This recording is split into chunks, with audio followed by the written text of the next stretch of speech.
اوقات بہت سی محنتوں کا نتیجہ انسان دیکھتا ہے کہ ضائع چلا گیا، میں نے 10 سال محنت کی، حاصل کوئی نہیں نکلا۔ یہ ثمرات کیا ہیں؟ محنتیں، محنتوں کے ثمرات کا ضیاع۔ کوشش آپ نے کی، قسمت کی خوبی دیکھی ہے، ٹوٹی کہاں کمن، 2-4 ہاتھ جب کے لبے بام رہ گئے۔ Be prepared. ایک شاعر کے یہ اشعار ہیں، وہ کمیونسٹ تھا، میں نام بھی نہیں لیتا، لیکن یہ کہ یہ اسی انقلابی، چونکہ ان کا بھی ایک انقلابی نظریہ ہے، انقلابی عمل میں یہ سارے مراحل آتے ہیں۔ کوئی سیٹ بیک آیا، فرض کیجئے کوئی ناکامی ہو گئی، تو اپنے ساتھیوں کو دل بندھانے کے لیے یہ فصل امیدوں کی ہمدم اس بار بھی غارت جائے گی، سب محنت صبحوں شاموں کی اب کے بھی اکارت جائے گی۔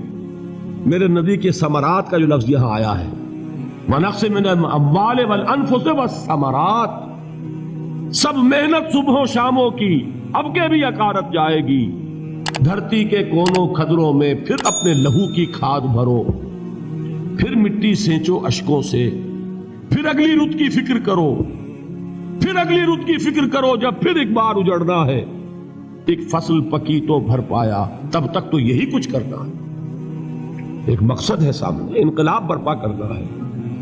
ایک کوشش ناکام ہو جائے کوئی پرواہ نہیں، نیکسٹ، پھر تیار رہو ناکامی کے لیے۔ ایسا نہ ہو جو انگریزی میں کہتے ہیں hope for the best but be prepared for the worst. ایسا نہ ہو کہ دوسری مرتبہ ناکام ہو کے بددل ہو جاؤ، تمہاری ہمتیں جواب دے جائیں۔ نہیں، پہلے سے تیار رہو کہ دوسری مرتبہ بھی ناکامی آئے تو آئے، لیکن جب تک کہ کامیابی حاصل نہیں ہوتی ہمیں یہ کام کیے چلے جائیں۔ دیکھیے سیرت میں آیا کہ نہیں یہ واقعہ؟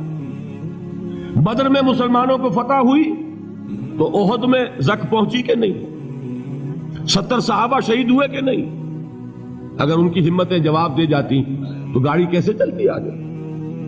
تو فرمایا وَلَنَبْلُوَنَّكُمْ بِشَيْءٍ مِّنَ الْخَوْفِ وَالْجُوعِ وَنَقْصٍ مِّنَ الْأَمْوَالِ وَالْأَنفُسِ وَالثَّمَرَاتِ، ہم تمہیں لازم آزمائیں گے، خوف کی کیفیت سے، فقر و فاقے کی کیفیت سے، بھوک سے، جان کے نقصان سے، مال کے نقصان سے، محنتوں کے حاصل کے ضائع ہو جانے سے۔ وَبَشِّرِ الصَّابِرِينَ، اور اے نبی بشارت دیجئے صبر کرنے والوں کو۔ الَّذِينَ إِذَا أَصَابَتْهُمْ مُصِيبَةٌ، وہ کہ جب ان پر کوئی تکلیف آئے، کوئی مصیبت آئے، کوئی آزمائش آئے، قالوا انا للہ وانا الیہ راجعون، وہ یہ کہیں کہ ہم اللہ ہی کے ہیں، اللہ ہی کی طرف لوٹ جانا ہے۔ یہ وہی انداز ہے جو میں نے فارسی کا شعر سنایا تھا آپ کو کہ سر تسلیم خم ہے جو مزاج یار میں آئے۔ وہ ہمارا مولا ہے، ہمارا آقا ہے، اگر اسے یہی منظور ہے تو ہمیں بھی یہی منظور ہے۔ میں نے تسلیم و رضا کی بات کی تھی نا، آپ کو کچھ شعر سنائے تھے، ایک شعر اور سنیے، اور یہ کس کا ہے؟ محمد علی جوہر کا۔ ایک مرتبہ جیل گئے، ان کی ایک بیٹی جوان بیمار ہوئی، فوت ہو گئی، باہر چھوڑا انگریز نے، جاؤ بھائی دفن کر دو بیٹی کو۔ دوسری مرتبہ جیل گئے، دوسری جوان بیٹی اسی مرض میں مبتلا ہوئی۔ اب یہ جیل میں ہے، خبر پہنچی کہ دوسری بیٹی کے اوپر بھی اسی مرض کا حملہ ہوا ہے۔ ایک نظم لکھی ہے جس کا آخری شعر یہ ہے، تیری صحت ہمیں منظور ہے لیکن اس کو نہیں منظور تو پھر ہم کو بھی منظور نہیں۔ یہ ہے، جب تک یہ کیفیت نہ ہو اس میدان میں آدمی ثابت قدم نہیں رہ سکتا کہ میرے رب کو اگر یہ منظور ہے تو یہی مجھے منظور ہے، اور تیری صحت ہمیں چاہیے تو ضرور، لیکن ہمارے رب کو منظور نہیں تو ہمیں بھی منظور۔ راضی برضائے رب۔ وَبَشِّرِ الصَّابِرِينَ الَّذِينَ إِذَا أَصَابَتْهُمْ مُصِيبَةٌ قَالُوا إِنَّا لِلَّهِ وَإِنَّا إِلَيْهِ رَاجِعُونَ۔ نہ شود نصیب دشمن کے شود ہلاک تیغت، سر دوستہ سلامت کے تو خنجر آزمائے۔ اولئک علیہم صلوات من ربہم ورحمہ، یہی ہیں وہ لوگ جن پر ان کے رب کی طرف سے عنایتیں ہیں اور رحمتیں ہیں۔ وَأُولَٰئِكَ هُمُ الْمُهْتَدُونَ، اور یہی ہے وہ لوگ جو کامیاب ہونے والے ہیں، ہدایت پانے والے، ہدایت یافتہ۔ اسی سورہ بقرہ میں ذرا آگے چل کر، یہ تو ہے 20واں رکوع، 19واں رکوع. 21ویں رکوع کی پہلی آیت ہے لیس البر ان تولوا وجوهکم قبل المشرق والمغرب ولكن البر من آمن بالله واليوم الآخر والملائكة والكتاب والنبيين وآتى المال على حبه ذوي القربى واليتامى والمساكين وابن السبيل والسائلين وفي الرقاب وأقام الصلاة وآتى الزكاة والموفون بعهدهم إذا عاهدوا والصابرين في البأساء والضراء وحين البأس. اب یہ آیت جو ہے سورۃ العصر میں جو مضامین آئے تھے سارے اس میں موجود ہیں. وہاں ایمان کا لفظ آیا، یہاں 5 ایمانیات کی تفصیل آ گئی، اعمال کی تفصیل آئی، اور آخری بات وہاں کیا ہے وتواصوا بالصبر، اور یہاں کیا ہے والصابرین فی البأساء والضراء وحین البأس. اور صبر کرنے والے، اصل نیکی ان کی ہے جو صبر کریں. کس میں؟ جنگ کے وقت. ذرائے بأسائے، بأسا کہتے ہیں فقر اور فاقہ. واحد آئے گا باس تو اس کے معنی جنگ، اور بأسا جمع میں آئے گا تو فاقہ فقر بھوک. اور ذرائے جسمانی تکلیف، ضرر جسمانی تکلیفوں میں صبر کرنے والے، فقر اور فاقے میں صبر کرنے والے، اور جنگ کے وقت صبر کرنے والے. اولئک الذین صدقوا واولئک هم المتقون.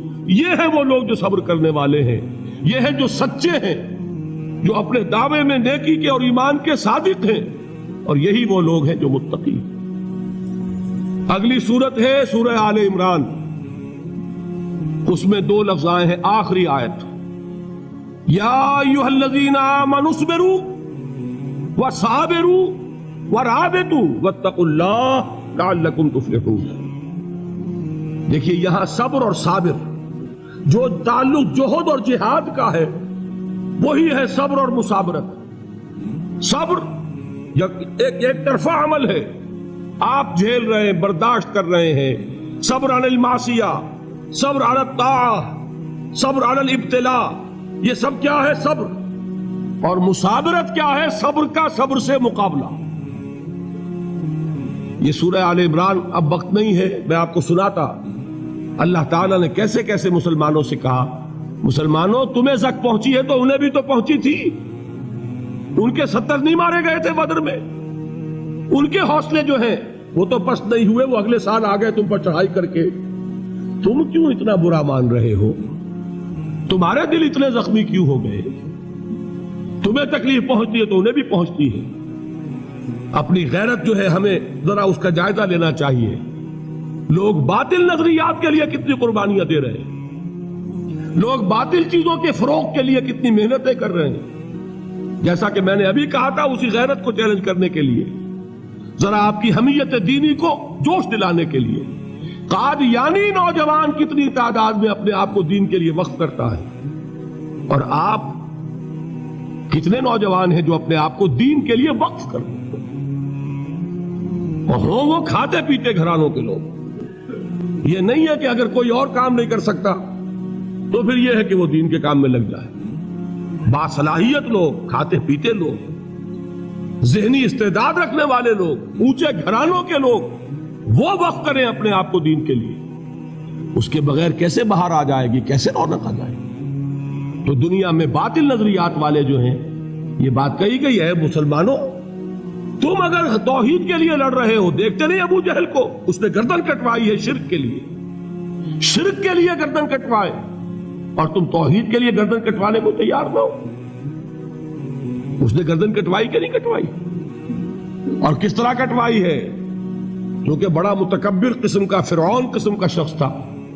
جب گردن کاٹنے لگے تو کہتا ہے ذرا نیچے سے کاٹنا تاکہ جب تم نیزے کے اوپر چڑھاؤ میرے سر کو تو اونچا نظر آئے، معلوم ہو سردار کا سر. وہ بدبخت مرتے ہوئے بھی جو اس کی کیفیت تھی نا اس کو ذہن میں رکھیے. تو یہ اس لوگوں نے قربانیاں دی، جانیں دی. تو فرمایا اگر تم ان سے زیادہ قربانی نہیں دو گے، جو نوٹ کر لیجئے اس کو، مجرد اگر حق کو غالب کرنا اللہ کے ذمے ہو تو آنے واحد میں غالب کر دے گا، تمہیں تکلیف ہی دینے کی ضرورت نہیں. سمجھ رہے؟ کیا اللہ کے مقابلے میں کوئی باطل کی طاقت ٹھہر سکتی ہے؟ یہ تمہارے ایمان کا امتحان ہے، یہ تمہارے خلوص کی آزمائش ہے، یہ تمہارے امتحان کا ثبوت درکار ہے کہ اللہ تعالیٰ دیکھنا چاہتا ہے تم اس کے لیے اپنی جانیں قربان کرنے کو تیار ہو کہ نہیں، تم اس کے لیے تن من دن لگانے کو تیار ہو کہ نہیں۔ اور یہ جان لو کہ اگر کفار اور مشرکین اور ملحدین اور باطل نظریات والے وہ جو کچھ قربانیاں اپنے باطل نظریات کے لیے دے رہے ہیں ان سے زیادہ اگر تم نہیں دو گے تو حق غالب نہیں ہوگا۔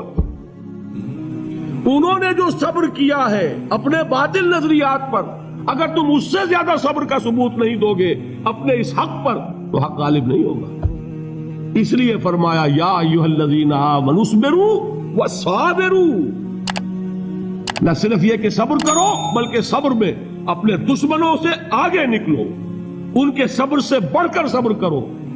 وَرَابِطُوا، مرابطہ کہتے ہیں چوکس رہنا، ہوشیار، پہرا دو، ایسا نہ ہو کہ دشمن جو ہے غفلت میں تمہارے اوپر کوئی حملہ جو ہے کر بیٹھے۔